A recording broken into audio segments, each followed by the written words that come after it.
राष्ट्रीय शैक्षिक अनुसंधान और प्रशिक्षण परिषद एनसीईआरटी के सिलेबस में रामायण और महाभारत जैसे महाकाव्यों का शामिल किया जाना, ऐसी जानकारी मिल रही है। एनसीईआरटी की 7 सदस्यीय हाई लेवल पैनल ने सामाजिक विज्ञान की किताबों में रामायण और महाभारत के पाठ जोड़ने का प्रस्ताव रखा है। इस समिति के अध्यक्ष CI इसाक ने बताया है कि सिफारिशों में क्लास की दीवारों पर संविधान की प्रस्तावना को स्थानीय भाषा में अंकित करना भी शामिल है। एनसीईआरटी की सोशल साइंस कमेटी ने किताबों में इंडियन नॉलेज सिस्टम, वेदों और आयुर्वेद को शामिल करने की बात कही है। महाकाव्यों को पढ़ाने के महत्व पर जोर देते हुए समिति के अध्यक्ष CI इसाक ने कहा है कि सामाजिक विज्ञान के पाठ्यक्रम में रामायण और महाभारत जैसे पौराणिक कथाओं को एकीकृत करने से छात्राओं के प्रारंभिक किशोर अवस्था के दौरान उनके आत्मसम्मान, देशभक्ति और अपने राष्ट्र के प्रति गौरव को बढ़ावा मिल सकता है।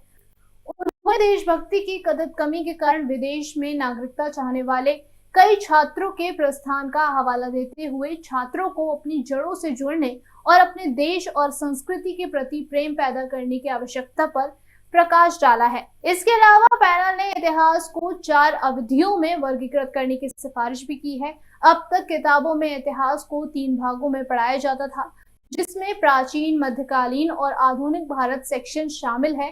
पैनल की सिफारिश पर इतिहास को 4 भागों में विभाजित किया गया है, जिसमें प्राचीन काल, मध्यकालीन काल, ब्रिटिश युग और आधुनिक भारत में बांटने की इसमें बात कही जा रही है। इससे पहले इसी पैनल ने पहले पाठ्य पुस्तकों में देश का नाम इंडिया से बदलकर भारत करने की सिफारिश की थी।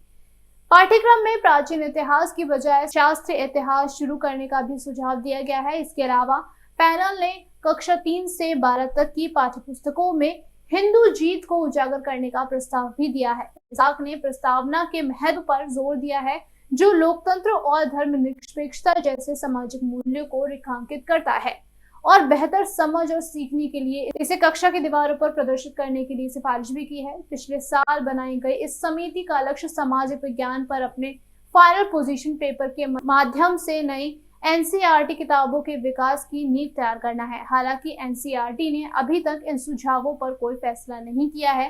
राष्ट्रीय शिक्षा नीति NEP 2020 के अनुरूप स्कूल पाठ्यक्रम में चल रहे संशोधन के हिस्से के रूप में नई एनसीईआरटी पाठ्यपुस्तकें अगले शैक्षिक सत्र के लिए तैयार करने की उम्मीद है। विभिन्न कक्षाओं के लिए पाठ्यक्रम, किताबों और स्टडी मटेरियल को अंतिम रूप देने के लिए जुलाई में नियुक्त 19 सदस्यीय राष्ट्रीय पाठ्यक्रम और शिक्षण सामग्री समिति अपनी निर्णायक लेने की प्रक्रिया में पैनल की सिफारिशों पर विचार कर सकती है। अभी के लिए फिलहाल इतना ही। जल्द वापस आएंगे तमाम जानकारियों के साथ। तब तक के लिए बने रहिए इन खबर पर।